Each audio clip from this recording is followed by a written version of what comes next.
লক্ষ্মীপুরের সাবেক যুবলীগ ও ছাত্রলীগ নেতা খুনের ঘটনায় দোষীদের বিচার দাবিতে আন্দোলনে নেমেছেন স্থানীয়রা। সবশেষ খবর জানাতে সরাসরি যোগ দিচ্ছেন সাইদুল ইসলাম পাবেল। পাবেল, এখন কি কর্মসূচি চলছে, আন্দোলনকারীরা কি বলছেন?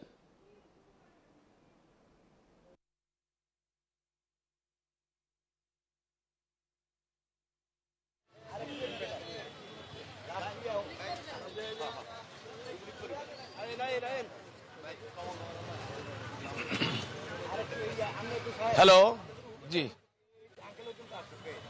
জি ধন্যবাদ মেহেদী। আপনি জানেন যে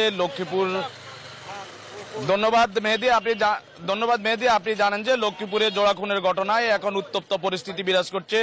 আসলে সন্ত্রাসের জনপদ হিসাবে খ্যাত লক্ষ্মীপুরে সন্ত্রাসীরা আবারও মাথাচাড়া দিয়ে উঠেছে। আপনি জানেন যে লক্ষ্মীপুরে গেল মঙ্গলবারে আসলে জেলা যুবলীগের সাবেক সাধারণ সম্পাদক এবং ছাত্রলীগের সাংগঠনিক সম্পাদক রাকিব ইমামকে গুলি করে হত্যা করেছে সন্ত্রাসীরা। এই ঘটনার পর থেকে আসলে দলীয় নেতাকর্মীরা সহ সর্বস্তরের মানুষ আসলে খুনিদের গ্রেপ্তারের দাবিতে বিভিন্ন কর্মসূচি পালন করছে। আমরা এখন এই মুহূর্তে লক্ষ্মীপুর প্রেস ক্লাব প্রাঙ্গণে রয়েছি। এখানে জেলা আওয়ামী যুবলীগের পরিবারের পক্ষ থেকে আসলে মানববন্ধন কর্মসূচি এবং প্রতিবাদ সমাবেশ পালন করা হচ্ছে। ইতিমধ্যেই নেতাকর্মীরা প্রেস ক্লাব প্রাঙ্গণে এসে সমবেত হতে শুরু করেছেন।